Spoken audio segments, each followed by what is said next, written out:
The two other main decisions you have to make for your 401k are how much should you be saving to your 401k and how should you allocate those savings? So we'll talk about those two things on today's episode. First, around how much should you save in your 401k?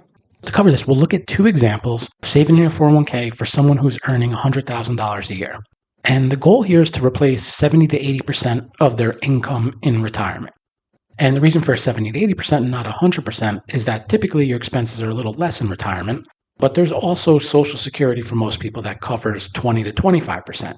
Again, these are just kind of general numbers we're using. Some people may need to only cover 50% of their income in retirement because they're going to spend less, and some people may need to cover 125% of their working income in retirement because they're going to spend more in retirement. And there are many different reasons why you'd spend the same as your working years, why you'd spend less, why you'd spend more. But in this case, we're going to look at a general example. So if you start saving in your 401k at age 21, after you graduate college or once you start working, that's pretty early. If you start at that age, you'll need to save a little bit less in your 401k each year. So let's assume that there's a 7% return on your investments in your 401k.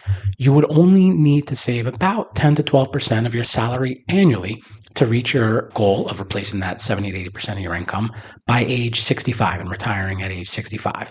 And then if you take employer matching into account, it even becomes more achievable with possibly even being able to save less.